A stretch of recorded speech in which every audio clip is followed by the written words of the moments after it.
What's up, y'all? It's time for a spring garden tour on Large Family Homestead. You know that our garden is some of our most popular content here, and you're always asking to see what's growing. You want to see the whole garden all the time, and I love showing it to you all, so I'm bringing you another garden tour. I'm trying to do these once a month this year for you all.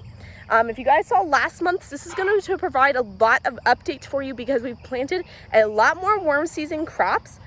A lot of the crops that you saw last time are bigger and have grown more. We're also going to show you some producing crops, like our beans are flowering at this time. We're harvesting lettuce. There is no immature lettuce plants at this point. Our onions are much bigger. Our peppers are much bigger. And I'm going to show you where we've planted a lot of our tomatoes. We're also going to show you some of the fruit on our trees, including our peaches, pears, our blackberry bushes, blueberry bushes. So you guys are going to get a good idea of what's growing, what we're harvesting, and what's going to be ready to harvest soon. All right, first up for this garden area, I have done lots of planting in here over the last month or so. We've moved a few things, so let's get right into it. That is that strawberry bed that I showed planting a little while ago. I also hooked up one of our solar irrigation systems in there, so I'll show it to you. You guys can see all the little blue drippers and hose running around. I love those solar irrigation systems. They run off of buckets. Makes it so easy. You don't even need a faucet. But I don't know if the strawberries were, let's just say that I got the strawberries from a very not reliable place because they were cheap. And I do that a lot, even though I tell my viewers not to do that. And they may have been dead coming out of the package. I thought that they were dead. The roots were sort of breaking apart. I think they were dead. So I might replant if I still have time. I'll have to see. For this bed, I've added a lot, especially since the garlic is going to be coming up in the near future. So you can see I have some pots there that still need to go in. We've planted some celebrity tomatoes in here. So quite a few of them. The garlic is still in here. The carrots are still in here from last month. I've also thrown in a marigold right there. More celebrity tomatoes. That one actually has a tomato on it, which I might want to take off. Otherwise, I have not added anything else to this bed. I do also have that marigold and those two tomatoes. I'm not sure if they're going to go in this bed because I think I'm out of room for tomatoes in this bed, but I have them in here for now. In here we have those onions. They're looking very nice. Look at how big those bulbs are getting. Look. Woo, nice and big. I'm so excited. And then I don't think I had these in last month, and that's this white patty pan squash. So this is something we're trying out this year. So we have 3 plants. They've already been putting on male flowers, but no female flowers yet. So we'll keep watching for that. I'll probably go ahead and take that male flower off since there's no female flowers anyway. And then here we have 6 purple beauty bell peppers. We tried that for the first time last year and we loved them. So we're doing a lot more. And then there's a marigold there, sort of help protect the plants. Good companion plant, guys. I haven't done anything with that yet. It's mostly weeds, and there's a couple of onions in there. My plan is we're going to weed it, and then I'll move some of the other tomatoes and stuff that we have in there. We moved the yucca plant. You guys may or may not have seen that. We moved it to a spot where it's not going to be a problem. And then this is the patch of zinnias. Joshua moved like a lot of these already, but they're still here. So there's still a lot of them. And then our blackberry bush, this is our 4-year-old blackberry bush. It's looking absolutely beautiful. Look at all those berries. This thing is literally loaded, okay? Loaded with berries. Literally every branch is covered in berries. So we're gonna be harvesting these really soon, and it's already starting to put up new shoots for next year. So if you guys see your blackberry plants putting up shoots that have nothing on them and they're brand new shoots, those are gonna be your fruiting shoots for next year. So don't do anything with them, just let them grow. Let them grow. And then honestly, guys, I've gotten questions about like how we prune our blackberries because they are producing a crazy amount of berries. I don't do anything. Absolutely nothing. In the very early spring, I remove the dead. Like once it starts emerging from its winter slumber, I remove the dead stuff. And that's pretty much like the stuff that fruited last year. That's what dies. And that's it. That's all I do. So I know that people have talked about like pruning the tips and stuff. I don't know, I just have never done it and they look amazing. So I'm not gonna fix what's not broken. Right here we have some sort of volunteer. I'm gonna be honest, I don't know what it is. It looks like a cucumber. but it's very spiky. I'm concerned that this might be that viral, you guys know we posted, if you've been following us since last year, we posted a short showing some weird melon type thing growing in our compost. I'm afraid that it's that. I didn't really want it here, but it looks like it, and the spikes are making me think that it is, because I don't grow anything that's overly spiky, but look at how spiky these are. Very spiky. So we're gonna have to, I'm gonna wait and see on that. And then of course I have to give you guys an update on the peach trees. They're already starting to get big. I'm so excited. Look at all the fruit up there. Might actually need to thin some of this off. I'll keep watching for any branches to show any signs of like bending or weight issues. Look at all the fruit. Do you guys see it up there? Look at that. This is the earlier variety. So this is the one that's gonna have the bigger fruit on it because this one produces sooner. And here's the later variety. Also has a lot of beautiful fruit on it. I'm so excited. It looks so good. And this peach tree this is its 4th year. And right here are the Candice seedless grapes. Well, one of them. There's actually 2 of them. So there's one starting right there and one starting right here. These things are going to have fruit on them this year. You guys see these little green things? Those are going to have fruit on them. Look, they actually do have tiny little baby fruit, it looks like. Oh, so good. So this is our 2nd year with grapes. We bought 1-year-old bare roots plants. And look at that. We're gonna have grapes in the 2nd year. I was actually expecting to wait at least 3 years for first fruit, but this is exciting. And then also on the 2nd one as well. So again, this is the Candice seedless. So I do expect smaller fruit. When you grow seedless varieties at home, you normally get smaller fruit than what's in the store because they use like growth hormones on their grapes. But I don't care as long as I get grapes. He's a good boy.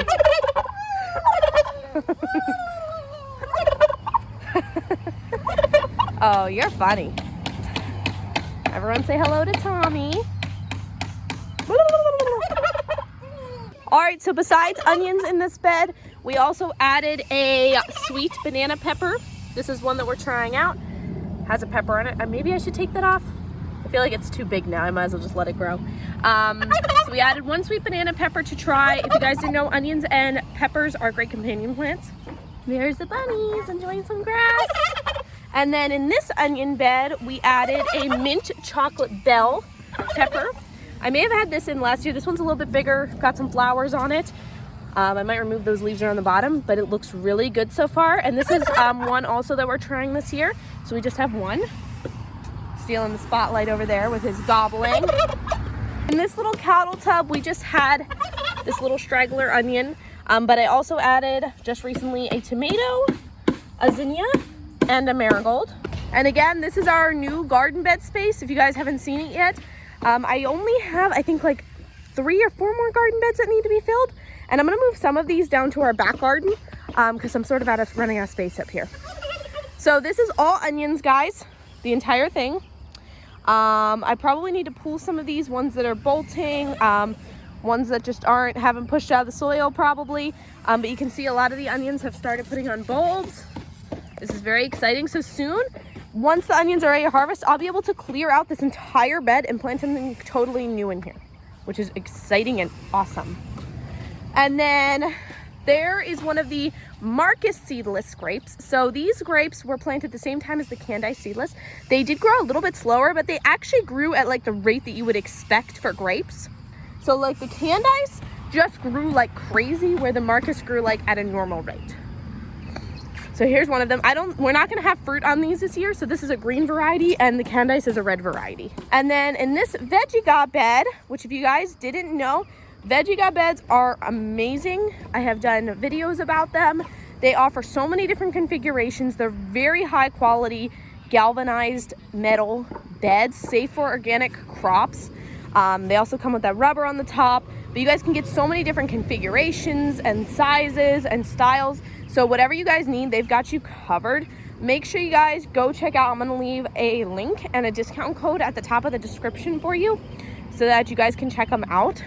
But if you guys still need garden beds this year, they are great if you're looking for some high quality ones. In here I have some onions, some radishes. I did Dalkin, French breakfast, and black radishes. And then we also have some peas back here. I'm surprised that they've made it this long, because in Texas they normally just mold as soon as it gets hot. But these actually have flowers and peas starting. So I'm really excited. I think that they might make it long enough for me to get a short harvest from them. And then we also tried this flower in this bed this year. This is called, I might butcher the pronunciation, but I think it's called Nastradum. And we have quite a few of these in this bed, and they're getting very big. Here's some of the black radishes here.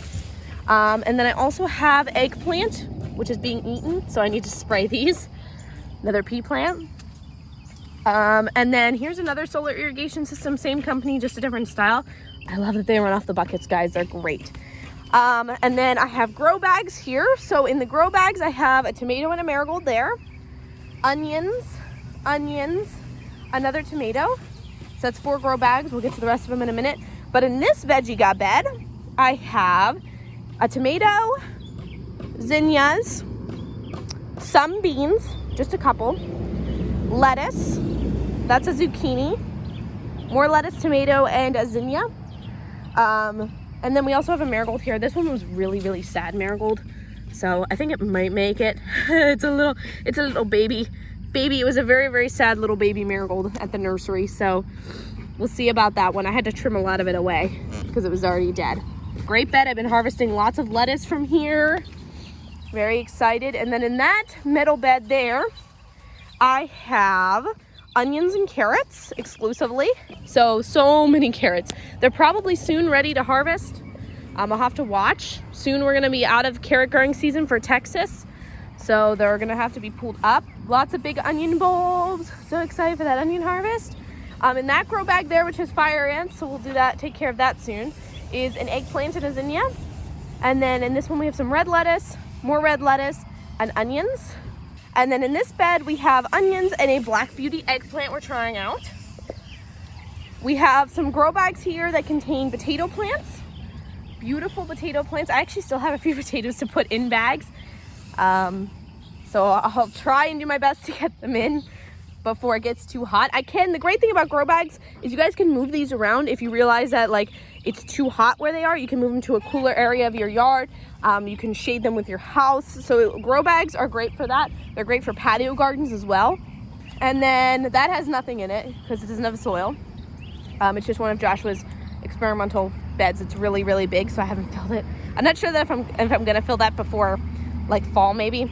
And here we have a tomato and some onions. So the reason that I put tomato and onions in 10-gallon grow bags like this is because the onions are going to be out soon, so there'll be plenty of room for the tomato. I do need to put a cage on this, and I'll leave the video to how to build $2 tomato cages in the description. It worked great for us last year. In that bed we have a couple of pepper plants. You see them right here, these little ones. A zinnia and onions. Again, I know that this is all a little crammed, but the onions are going to be out soon, and we won't have to worry too much about space. Right here, this is all peppers. They're all bell peppers. So I refuse to plant different kinds of peppers near each other this year because we had problems with cross-pollination. So these are all bell peppers, all of them. So what I did was I accidentally planted like different flavors of peppers together, like hot peppers and bell peppers and sweet peppers. So this year, they're not going together. They either need to be bell or hot when they're being grown together. So all of these are bell. Right here is an area where we did tend to last year. We don't really have anything planted in here this year just because we have all the garden beds and all the extra spaces here. We don't really need to. But right here is a volunteer lettuce plant. This thing is absolutely huge. I mean, look at my hand compared to that lettuce plant. I need to harvest some of it. And then right here, this is the Swiss chard that you guys love from the garden harvest. So this is my almost 18-month-old Swiss chard. It was chopped down, but surprisingly, it survived. So you guys can see, here is the stems that it was chopped off of. These really huge, thick stems. Look at how thick and huge these stems are. They're fatter than my finger. They're fatter than my thumb.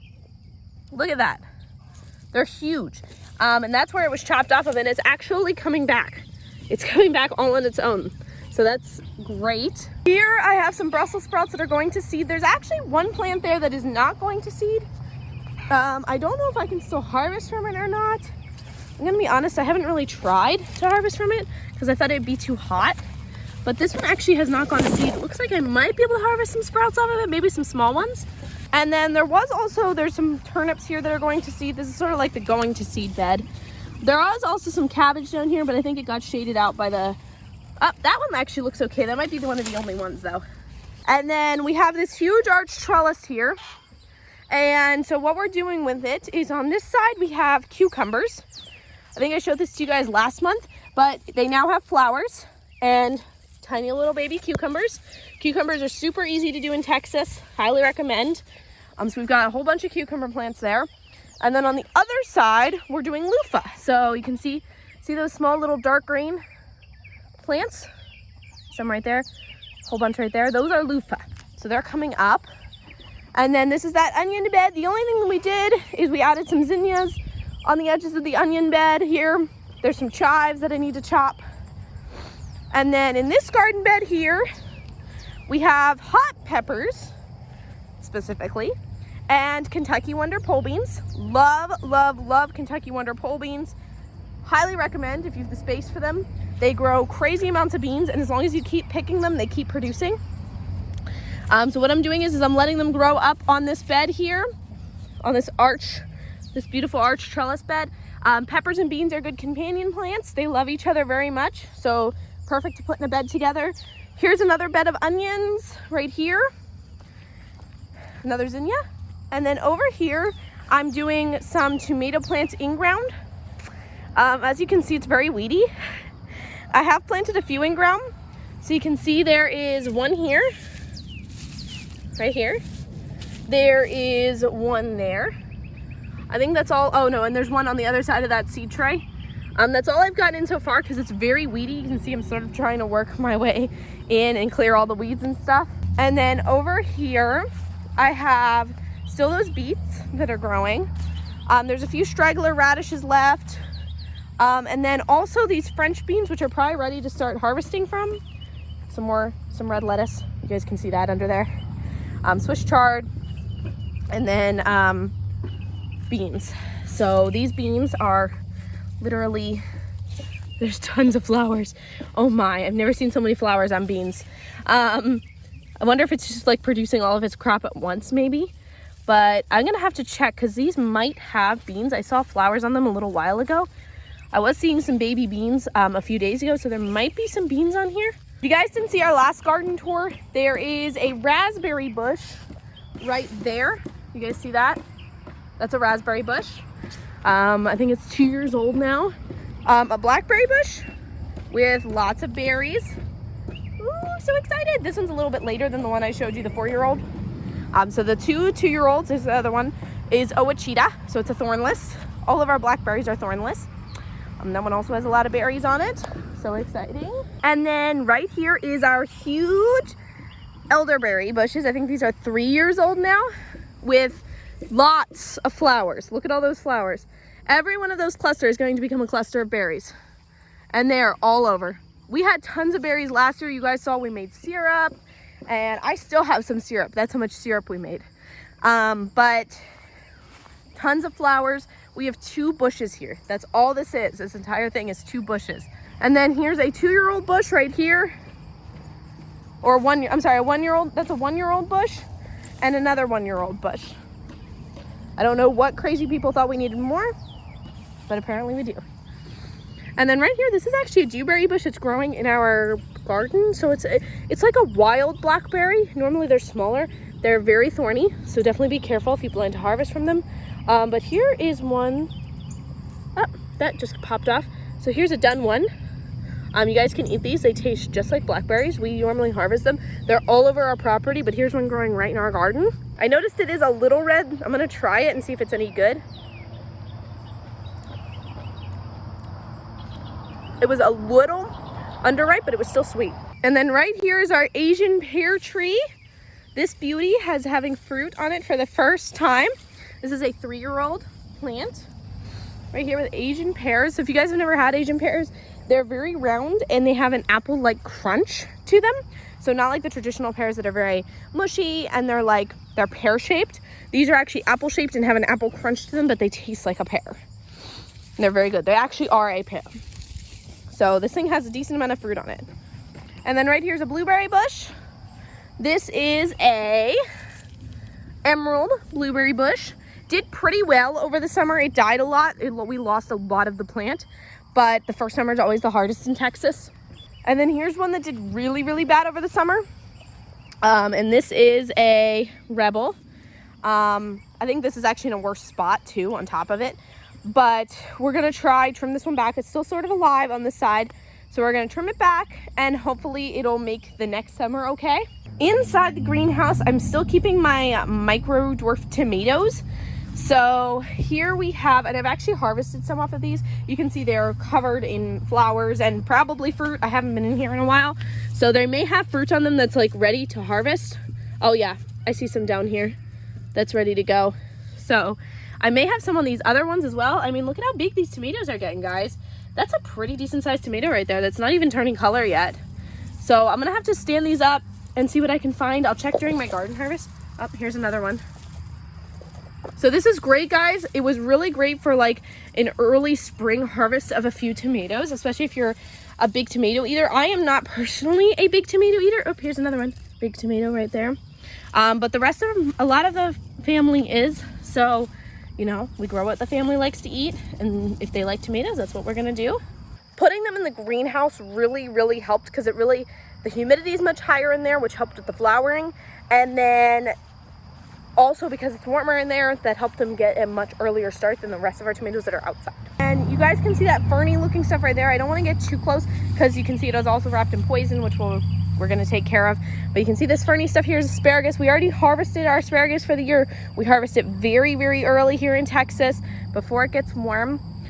So we've already harvested it and it's going to seed now, and we'll let that go for the rest of the season. And then when it dies back, we'll chop it. Now let's real quick go over what we have in the herb garden. So here we have some tansy. This is 2 plants that were given to us last year. They produced lots of flowers and leaves, and they're about double the size already that they were last year. So great addition to the garden. They really do help repel bugs. So nice to have out front the house. Next up is this comfrey, which I do need to split and move somewhere. I believe that this is the variety that does not spread by seed. It can only spread by root. I think that if it was spreading by seed, it would be everywhere right now, and it's sort of stayed in its one spot, just gotten bigger. So this year I do want to split it and move it into other parts of the garden, sort of to help. But a great addition to the garden. Love it. We use ours to make salves. Right here is a yarrow plant. I think it's actually 2 yarrow plants maybe. I think that both of these are yarrow plants, possibly. Yarrow was also something that we were not expecting to put in the garden. We had bought chamomile for the garden, and one of them was a yarrow plant. So now we just have a yarrow plant in the garden. This is the return from the dead plant. I said that I didn't think the bergamot made it, guys, but this is bergamot. All of this right here. Growing up is gorgeous bergamot. It's not quite as big as it was last year, but it did sort of die at the end of the season sooner than I thought it should. But I guess I was wrong. It's back. So that's exciting. Here is echinacea, or purple coneflower. You can see this thing has so many flower buds on it. Last year was the first year getting flowers. We got quite a few flowers off of it. But this year we already have more buds than flowers that we got last year. And it's about triple the size. Right there is some feverfew. We like to use this as like a natural aspirin. Definitely a great addition to your garden. Do keep in mind that it does repel pollinators, so just don't plant it where you're trying to attract a lot of pollinators. Here's some oregano. This is sort of spread out all over here, mixed in the weeds. I harvest tons and tons of this. It's great. It's a perennial here in Zone 8B. We've had it for probably 2 or 3 years now, and it's just been amazing. We're never lacking oregano in our household. We always have so much, but it's great because oregano is great to have in a house, especially oregano oil. Great for so many different things. And the last thing in the herb garden is some peppermint. This is sort of sprawled. It's just in different places. It's not quite as tight as the oregano is. You can see it sort of just spread out everywhere. It's these right here. So you just see it sort of spread out in there, and it's outside of the bed here. Peppermint's a great one. If you don't want it spreading everywhere, keep it in a pot. Much better in a pot.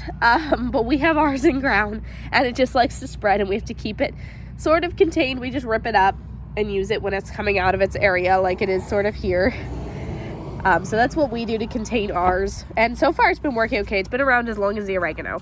Over by our new beehive, which you guys can see. I don't know if you can see from here. I'm gonna zoom in for you. That's got bees in it now, y'all. We just added bees the other day to it. We're so excited. You can see they're all over that feeder. It's got sugar water in it. They're just loving that. So Joshua just refilled that for them today. So inside this orange fencing, Joshua planted a lot of some different stuff for them. I'm not going to get too close because I am not wearing my bee suit. And I'm not comfortable getting that close to the bees yet without my suit on. So inside here, he has, I don't know if you guys can see those plants. He has beans around the perimeter. He has watermelons of different varieties. So he has, and they're getting actually pretty big right now. They're about that tall and they're bushing out now or vining out.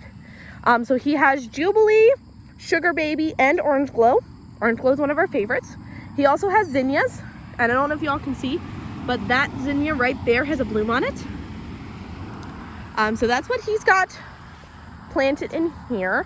And then around the back of this orange fencing, which I'll walk around to show you. So right here, past where the weeds, you see where the weeds end right there, that is our potatoes. So you guys can see the potatoes coming up all in here.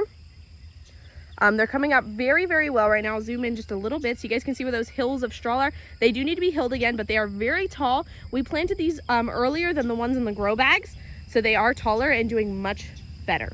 And if you all were wondering about cows with bees, I'm just gonna tell you guys, so far the cows have not been bothered by the bees at all. We have our cows right there. They're not inside the fence with the hive, so the hive is protected from the cows like knocking it over and stuff. But they are plenty near it. Like they're only like maybe 10 feet from the fence, the hive, and the cows have not been bothered at all by the bees. Not any bit. We also have a livestock guardian dog, and I have not seen any stings or anything on him. He hasn't seemed bothered by anything. We also keep birds in there, ducks and geese. I don't know if you guys can see them. There's some back there. Haven't been bothered by the hive at all so far. So if you guys were wondering how close you can keep your beehive to your animals, you can keep them pretty close. I've heard of some people even keeping them in the fence without a problem. But if you guys were thinking about starting beekeeping too, make sure you guys give us a follow because we're going to be posting lots of videos for our beekeeping journey as I get better at filming while we do bees. But we'll keep you guys updated as we, do different inspections and stuff, add new boxes, all that stuff. So I hope you all enjoyed that garden tour. Make sure you give it a thumbs up. And if you're new here, don't forget to click that subscribe button. Let me know in the comments what your favorite part was. And don't forget to check out Veggie God, which I left at the top of the description for you. And we'll see y'all next time.